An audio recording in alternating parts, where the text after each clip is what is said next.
Vijayawada university మంచి భవిష్యత్తు కోసం తెలుగు విద్యార్థులు ఇష్టపడే యూనివర్సిటీ. కాల్ 9059052378 9059052379. నాగర్ కర్నూలు జిల్లాలో జరిగినటువంటి అత్యంత దారుణమైన సంఘటన ఇది. అసలు నిజంగా వీళ్ళని చూసినా లేకపోతే వీళ్ళ తల్లిదండ్రులు మరి వాళ్ళ పరిస్థితి ఏందో నాకైతే తెలియదు. కానీ ఇంత ఘోరంగా కూడా ఇన్సిడెంట్స్ జరుగుతున్నాయి. మొన్ననే మనకు తెలుసు కదా, ఈయన హైదరాబాద్లో జరిగింది. కుక్కర్లని వాళ్ళ భార్యని ఉడకబెట్టి పొడి వేసి అది అసలు ఇంకా మర్చిపోకంటే ముందే మళ్ళా ఇదొక ఇన్సిడెంటు. ఈ 7గురే ఈ ఉర్కొండపేట అనే గ్రామాన్ని ఫేమస్ అనుకుంటారా, లేకపోతే అసలు ఆ గ్రామంలో ఉన్నోళ్ళు తలదించుకునేలాగా చేసిండ్రు అంటారా, ఇక ఏమన్నా అనుకోండి. అంత ఘోరము. వీళ్ళ ఏజ్ ఎంత ఉంటుంది? ఇక అందరికీ కూడా నాకు తెలిసి 25 నుంచి 30 సంవత్సరాల లోపే ఉంటారు. అంతా ఏమంటారు, ఏం బ్యాచ్ అంటారంటే బలాదూర్ బ్యాచ్, లేకపోతే అసలు పని పాట లేని బ్యాచ్. కనీసం కూడా అసలు చదువుకున్నారో మళ్ళీ అసలు చదవలేదో అంటారు కదా. ఊర్ల పొంట తిరిగేటోళ్ళని ఏమంటారు, బలాదూర్గా తిరుగుతున్నారా, కొంచెం ఏమైనా పని చేసుకో అనే టైప్స్. ఇక అసలు ఏ జాబితాలో కూడా రారు. అంత దారుణం అంటే అంత దారుణమైన సంఘటన ఇది. ఇగో ఈ 7గురే అందులో నిందితులు. మనకు తెలుసు మొన్నటి నుంచి కూడా 29వ తారీఖున ఈ ఇన్సిడెంట్ జరిగినప్పటి నుంచి కూడా అసలు వీళ్ళు ఎవరు ఏంది అని అంటే నిజంగా ఎట్లున్నారు ఏంది అని ఇగో చూడాలనుకునేటోళ్లకు ఇగో ఈ 7గురు బ్యాచ్, ఈ ఏమంటారు బలాదూర్ బ్యాచ్, ఇగో ఇదే. జడ్చర్లకు చెందిన ఓ వివాహిత తన తల్లిదండ్రులు పిల్లలతో కలిసి మార్చి 29 మధ్యాహ్నం ఊర్కొండపేటకు వచ్చి దైవ దర్శనం చేసుకొని రాత్రి అక్కడే బస చేశారు. యాక్చువల్లీ ఆ గుడిలో రాత్రి బస చేస్తే పుణ్యం వస్తుంది, లేకపోతే మన కష్టాలుంటే తీరుతాయని అక్కడ జనరల్లీ బస చేస్తూ ఉంటారట భక్తులు. సో అట్లనే ఒక వివాహిత ఆమె పిల్లలతో అట్లాగే వాళ్ళ తల్లిదండ్రులతో కలిసి వచ్చింది. అదే రోజు రాత్రి 9 గంటల సమయంలో మరో బంధువు అక్కడికి రాగా ఆయనతో మాట్లాడుతూ 150 మీటర్ల దూరంలో ఆలయానికి ముందు భాగంలో ఉన్న గుట్ట ప్రాంతాల్లోకి వెళ్లడాన్ని నిందితులు గమనించిండ్రు.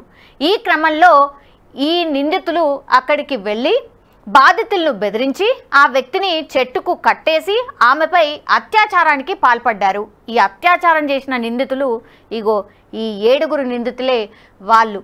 నిందితుల్లో మార్పాకుల ఆంజనేయులు, సిద్దిక్ బాబా, వాగుల్దాస్ మణికంఠ, కార్తిక్ మొదట అత్యాచారం చేశారు. ఆ తర్వాత ఈ 4గురు మట్ట మహేష్ గౌడ్, హరీష్ గౌడ్, మట్ట ఆంజనేయులను ఘటనా ప్రాంతానికి పిలిపించగా మద్యం తాగి వారు సైతం అత్యాచారం చేశారు. సిగ్గు అసలు ఇక అన్నీ మర్చిపోయి, అసలు మనం మనుషులం అని కూడా మర్చిపోయి మద్యం మత్తుల దేనికన్నా తెగబడతారు అని అంటే ఇగో దానికి ఎగ్జాంపులే వీళ్ళు. ఊర్కొండపేట ఏం పాపం చేసింది? ఇసుంటోళ్లను ఆ ఊర్లో పెట్టుకొని అసలు ఎవరికి సేఫ్ ఉన్నట్టు? మరి ఊర్లో అంటే అందరు ఆడపిల్లలు అందరు ఉంటారు. మరి ఇప్పుడు వీళ్ళని చూస్తే వీళ్ళ తల్లిదండ్రులను చూస్తే ఊర్లో ఎవరన్నా ఊకుంటారా? అసలు వాళ్ళని మంచిగా చూస్తారా? వాళ్ళ తల్లిదండ్రులు ఏం పాపం చేసిర్రు అంటే వీళ్ళని కనడమే పాపం చేసినట్ట? ఏందది? ఎంత దారుణం అసలు! ఒక్కొక్క సంఘటన అసలు ఆడ ఏమైంది ఏంది అని ఎస్పీ చెప్తుంటే ఎంత దారుణం అనిపించిందంటే, ఇంత దారుణంగా కూడా ఇట్లా దిగజారిపోయినరు మనుషులా అనిపించింది ఇన్సిడెంట్ చూసిన తర్వాత. బాధిత మహిళ తాగడానికి నీరు అడగ్గా కార్తిక్ బాటిల్లో మూత్రం పోసి ఇచ్చాడని ఎస్పీ పేర్కొన్నాడు. దాహం అవుతుంది అని అంటే బాటిల్లో మూత్రం పోసి అత్యాచారం చేసినోళ్ళు నీళ్ళ బదులు మూత్రం దాగించిండ్రు అని అంటే వీళ్ళని అసలు మనుషులు అంటారా? వీళ్ళు అసలు మనుషులేనా? నిందితులంతా 28 ఏళ్ల లోపు వారే. మహిళపై రాత్రి 12 గంటల వరకు అత్యాచారం చేశారు. ఈ విషయాన్ని బయటకు చెప్తే మీరు కలిసి ఉన్న ఫోటోలను పబ్లిక్ చేస్తామని హరీష్ గౌడ్ బెదిరించారని కూడా చెప్పిండ్రు. మార్చి 30న తెల్లవారుజామున బాధితురాలు తన బంధువుతో కలిసి వెళ్తుండగా విషయాన్ని బయటకు చెప్పకుండా వారిని బెదిరించి ఆలయ అవుట్సోర్సింగ్ ఉద్యోగి మహేష్ గౌడ్ వారి వద్ద 6,000 డిమాండ్ చేసి వసూలు చేసిండు. అత్యాచారం చేయడమే కాకుండా దాహం అయితే మూత్రం తాగించడమే కాకుండా సోషల్ మీడియాలో మీరిద్దరు కలిసి ఉన్నటువంటి ఫోటోలు మేము షేర్ చేస్తామని చెప్పి వాళ్ళ దగ్గరికి వెళ్ళే మళ్ళీ వసూలు చేసిండు 6,000. ఏమనాలి వీళ్ళని?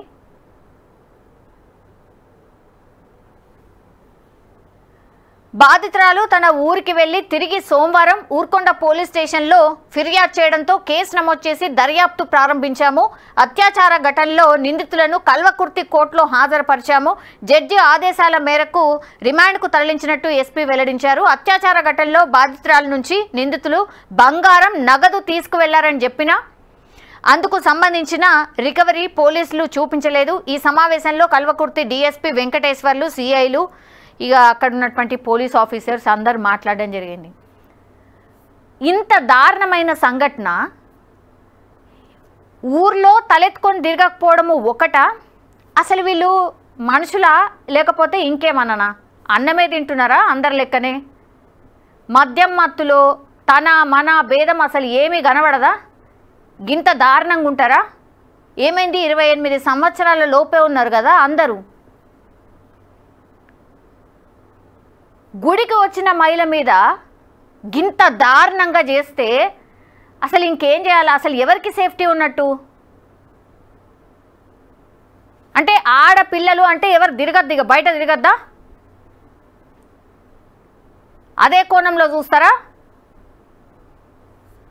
ఇంత చెండాలం అంటే ఇంత చెండాలమైన ఇన్సిడెంట్స్ ఈ మధ్యకాలంలో అసలు ఏమంటారు, వాటిని తలుసుకుంటేనే భయమవుతుంది. అసలు ఏం జరుగుతుంది? గింత దారుణమైన పరిస్థితుల్లో మనం ఉన్నామా అనిపిస్తుంది. అసలు మనుషులనే ఇంగిత జ్ఞానం కూడా కోల్పోయి ఇట్లా బిహేవ్ చేస్తున్నారు. ఇగో ఎస్పీ ఈ సంఘటనకు సంబంధించి ఎస్పీ పూర్తి వివరాలు వెల్లడించిండు. గత సాటర్డే 29 మార్చ్ 2025 ఒకటి సీరియస్ హీనియస్ గ్యాంగ్ రేప్ జరిగింది.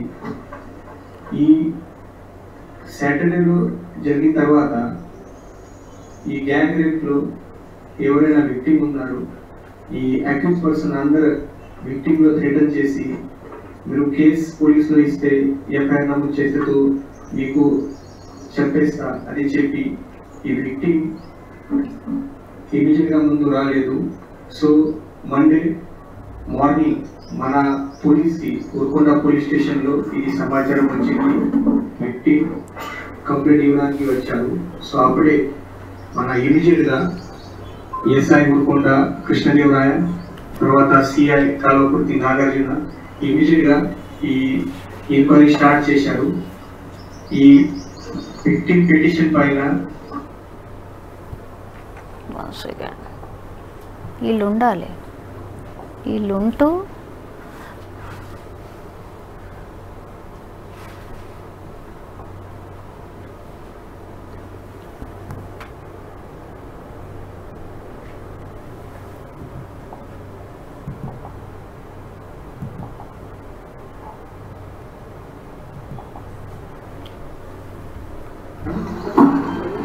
మన నాగర్ కర్నూలు డిస్టిక్లో ఊర్కొండ పోలీస్ స్టేషన్ లిమిట్లో ఈ గత సాటర్డే 29 మార్చ్ 2025 ఒకటి సీరియస్ హీనియస్ గ్యాంగ్ రేప్ జరిగింది.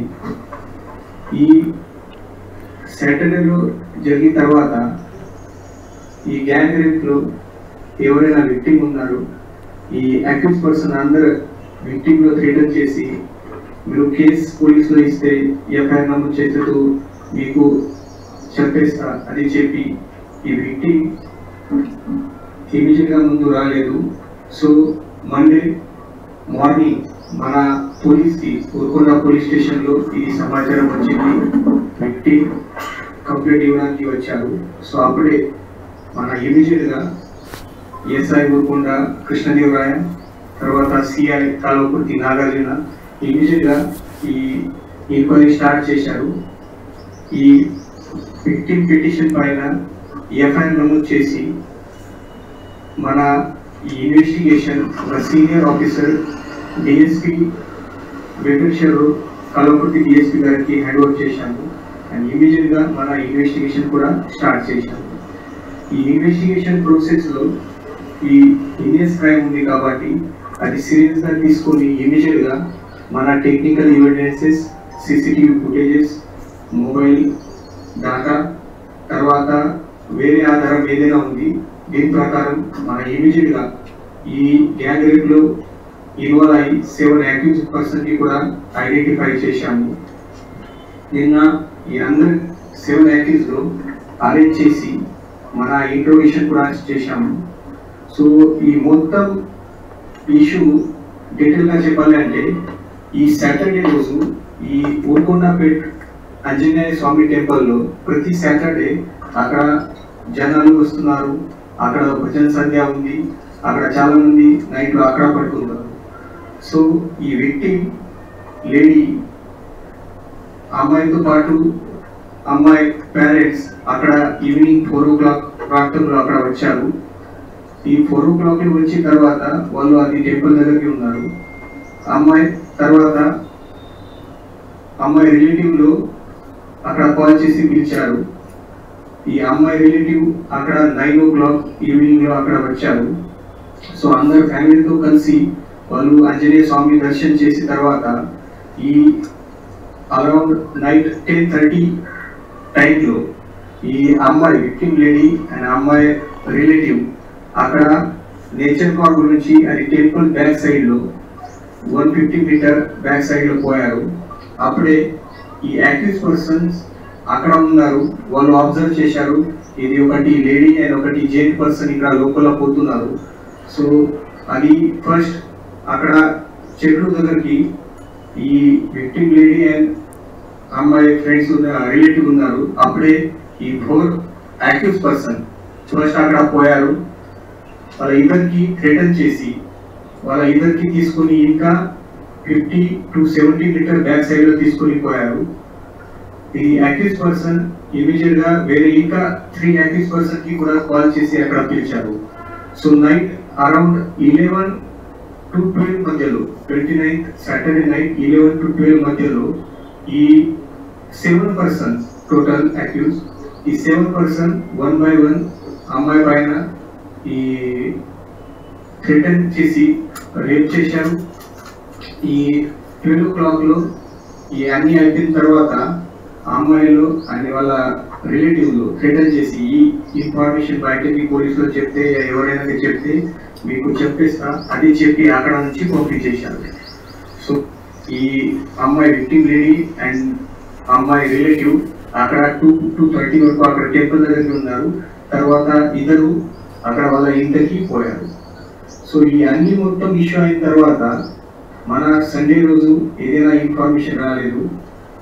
సో మన మండే రోజు ఇది కంప్లీట్ వచ్చేది. ఈ కంప్లీట్ వచ్చిన తర్వాత ఇమీడియట్గా మన ప్రాపర్గా ఈ డిఎస్పీ కల్వకుర్తి ఆధ్వర్యంలో సిఐ కల్వకుర్తి తర్వాత ఎస్ఐ ఊరుకొండ ఈ ఇన్వెస్టిగేషన్ స్టార్ట్ చేశారు. నేను కూడా పర్సనల్గా వచ్చి క్రైమ్ సీన్ విజిట్ చేసి అక్కడ ఏదైనా ఆధారం తర్వాత ఈ ఇష్యూ ఈ సంఘటన ఎట్లా జరిగింది అది కూడా నేను వెరిఫై చేశాము. నిన్న కూడా మన senior officer multi zone 2 IG Satyanarayana sir కూడా ఇంకా వచ్చి ఈ క్రైమ్ సీన్ విజిట్ చేశారు. సో మన పోలీస్ సైడ్ నుంచి ఇమీడియట్గా ఇది ప్రాంప్ట్ యాక్షన్ జరిగింది. డీజీపీ డాక్టర్ జితేందర్ సార్ పర్సనల్గా ఈ ఇష్యూ మానిటర్ చేస్తున్నారు. తర్వాత తెలంగాణ ప్రభుత్వం కూడా ఈ సంఘటన చాలా ఘోరంగా ఉంది కాబట్టి వాళ్ళు కూడా పర్సనల్గా ఈ ఇష్యూ మానిటర్ చేస్తున్నారు. ఈ మొత్తం మన ఈ కేసెస్లో ఇప్పటి వరకు ఈ 7 అక్యూజ్ ఇన్వాల్వ్మెంట్ అయింది. ఆల్ అక్యూజ్ మన కస్టడీలో ఉన్నారు. ఈ కేసు గురించి మన డిఎస్పీ కల్వకుర్తితో పాటు సిఐ నాగార్జున, తర్వాత ఎస్ఐ ఊరుకొండ కృష్ణదేవరాయ, తర్వాత సిఐ వెల్లండ విష్ణువర్ధన్ రెడ్డి, మన ఎస్ఐ కల్వకుర్తి మాధవ, ఎస్ఐ కురుమూర్తి, మన అన్ని Kalwakurthy sub division police force అన్ని ఈ క్రైమ్లో ఇన్వెస్టిగేషన్లో పార్టిసిపేట్ చేసి ఈ సక్సెస్ఫుల్గా ఈరోజు ఈ ఇన్వెస్టిగేషన్లో ఈ 7 పర్సన్ ఆపరేట్ చేసి ఈరోజు జ్యుడిషియల్ రిమాండ్కు పంపు చేస్తాము. ఈ కేసు గురించి ఏదైనా ఆధారం ఉంది, టెక్నికల్ ఎవిడెన్సెస్ ఉన్నాయి, సిసిటీవీ ఫుటేజెస్ ఉన్నాయి, మొబైల్ డేటా ఉన్నాయి, ఇంకా ఏదైనా ఆధారం ఉంది అది మైన్యూట్గా నేను పర్సనల్గా మానిటర్ చేస్తున్నాను. ఈ అన్ని మొత్తం ఆధారం ప్రాపర్గా కలెక్ట్ చేసి ఈ యాక్టివిటీస్ గురించి అన్ని ఇన్ఫర్మేషన్ సీఆర్ ప్రాపర్గా కలెక్ట్ చేసి మెడికల్ టెస్ట్ ప్రాపర్గా కండక్ట్ చేసి ఇవన్నీ మొత్తం ఇన్వెస్టిగేషన్ నడుస్తుంది. ఈ ఇన్వెస్టిగేషన్ ప్రాపర్గా చేసి ఫర్దర్ మన పోలీస్ కస్టడీ కూడా కావాలి. ఈ ఇష్యూ గురించి ఇంకా డీటెయిల్గా పోవాలి. అన్ని ఈ పాత కూడా ఏదైనా ఈ ఆఫీస్లో ఇన్వాల్వ్మెంట్ ఉంది, ఇంకా ఏదైనా క్రైమ్ చేశారు అది కూడా మనం వెరిఫై చేస్తాము. ఈ పోలీస్ కస్టడీలో తీసుకుని ఈ డీటెయిల్గా మళ్ళీ నెక్స్ట్ ఇన్వెస్టిగేషన్ కూడా చేస్తాము. తర్వాత ఈ మొత్తం ఇన్వెస్టిగేషన్ అయిన తర్వాత మన ఆనరబుల్ కోర్టులో రిక్వెస్ట్ చేసి ఈ ఫాస్ట్ ట్రాక్ లో ఈ కేసు ట్రయల్ చేసి ఇమీడియట్ గా ఈ విక్టిమ్ లో బాధితులు న్యాయం జరగాలి. అది కూడా ప్రయత్నం మన పోలీస్ సైడ్ నుంచి చేస్తాము. గ్యాంగ్ కాదు, ఇంకా ఒక గ్యాంగ్ ఉంది, వేరే వాళ్ళు ఉన్నారు, అది గురించి కూడా మేము ఇప్పుడు ఇన్ఫర్మేషన్ కలెక్ట్ చేస్తున్నాము. అది ఉంది, వాళ్ళ పైన కూడా యాక్షన్ చేస్తాము. మీ సైడ్ నుంచి కూడా ఏదైనా కాంక్రీట్ ఇన్ఫర్మేషన్ ఉంది ఇమీడియట్ గా ఇవ్వండి, వాళ్ళ పైన కూడా యాక్షన్ చేస్తాము. సో ఈ కేసులో కూడా మన సీరియస్ గా సెక్షన్ పెట్టడం జరిగింది. ఈ కేసు అంటే గ్యాంగ్ రేప్ ప్లస్ వాళ్ళు విక్టిమ్ నుంచి కొంతమంది మనీ అండ్ గోల్డ్ ఐటమ్ కూడా తీసుకున్నారు, అదే కంప్లీట్ ఉంది. సో ఈ gang rape section plus dacoity section కూడా పెట్టాము.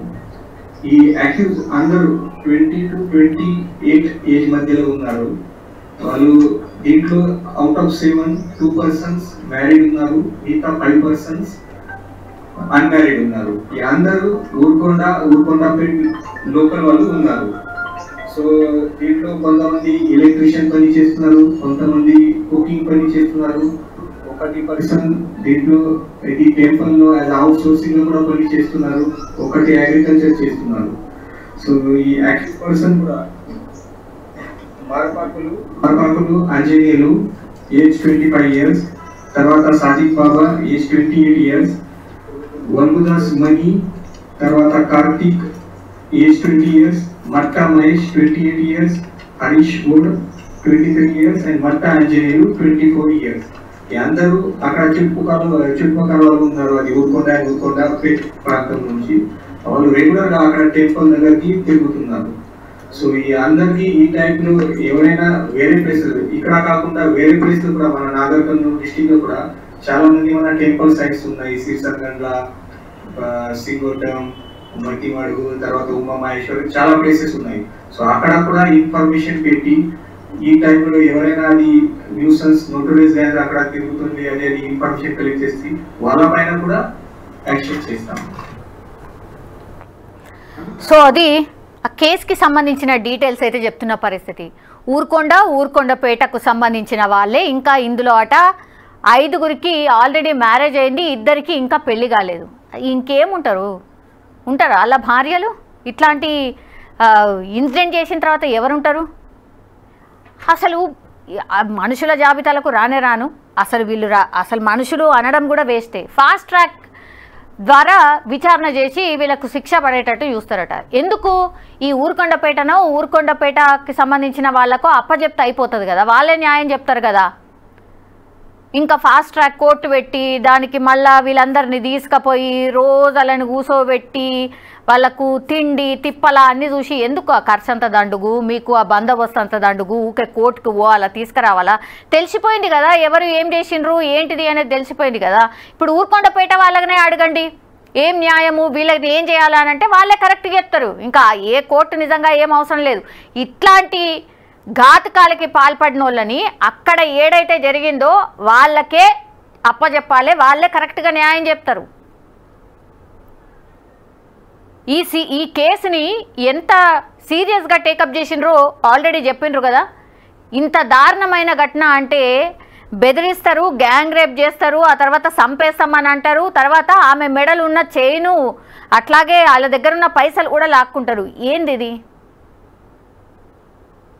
ఈ కేసులో నిజమైన న్యాయం ఎప్పుడు జరుగుతుంది అంటే ఆ బాధితురాలు ఎప్పుడు నిజమైన న్యాయం జరుగుతుంది అని అంటే వీళ్ళకు ఇమీడియట్గా ఇట్లా ఇంకో నెలనా 2 నెలలా లేకపోతే సంవత్సరాల అట్లా కాదు, ఇమ్మీడియట్గా వీళ్ళ మీద ఏదో ఒక శిక్ష, అది అత్యంత భయంకరంగా ఉండాలి. అట్లయితేనే మళ్ళీ ఇంకోసారి ఇట్లాంటి ఘాతకానికి పాల్పడరు. అట్లాగే మీరు చెప్పినట్టుగా నిజంగా ఇంకేడైనా జరుగుతున్నాయా? పాపం దర్శనాల కోసం పుణ్యం కోసం గుడి దగ్గరకు వస్తే ఇగో ఇట్లాంటి పరిస్థితులు ఉంటే మరి ఏం చేయాలా?